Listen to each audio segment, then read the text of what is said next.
ही सरकारी इदारो आहे, तमाम पुराणो आहे, 70 जे दहाके में मंजूर थियो। हितां हज़ारे शागिर्द कामयाब थी पंहिंजो मुस्तक़बिल संवारे चुका आहिनि। के मुल्क खां ॿाहिरि नौकरियुनि में लॻी विया त के पूरे मुल्क अंदरि मुख़्तलिफ़ कंपनियुनि समेत सरकारी नौकरियुनि में आहिनि ऐं के त वरी पंहिंजा वॾा आलीशान दुकान खोले कारोबार पिया कनि।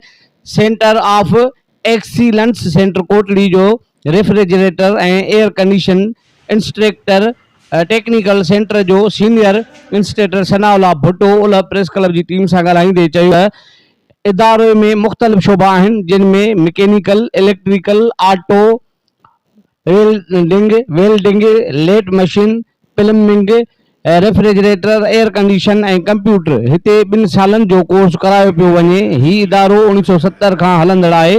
हिन में एडमिशन फीस 2500 आहे ऐं हर ट्रेंड में 25 खां 30 शागिर्द आहिनि। हिते शागिर्दनि खे बुनियादी बेसिक ॼाण ॾिनी वञे थी। रोज़ जे बुनियाद ते क्लास हलनि था। थ्योरी सां गॾु प्रैक्टिकल पिणु करायो वेंदो आहे।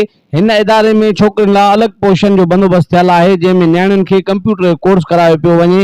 हिते बहितरीन ही इदारो मौजूदु आहे। हितां जे माण्हुनि खे फ़ाइदो वठणु घुर्जे। कोटली ऐं आसपास जे ॻोठनि में बेरोज़गार नौजवाननि खे घुर्जे त हिन सेंटर में दाख़िला वठी हुनर ऐं ॼाण हासिल करे पंहिंजो रोज़गार खोलनि।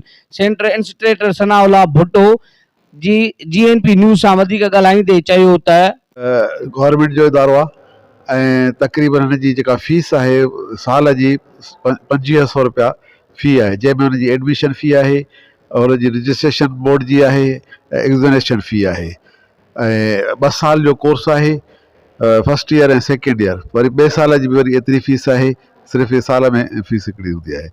बाक़ी ही जेको आहे सो तक़रीबन इदारो पुराणो आहे, 70 जी ॾहाई खां हलंदड़ आहे। हिते शोबा जेके आहिनि से मैकेनिकल जो शोबो आहे, लेथ मशीन, खराद मशीन जो, इलेक्ट्रिक, ऑटो ऐं वेल्डिंग, प्लम्बिंग, AC रेफ्रिजरेशन, ये जेको आहे सो इहे ट्रेड आहिनि हिते, जिन में कंप्यूटर ऑपरेटर। हींअर हिन साल वरी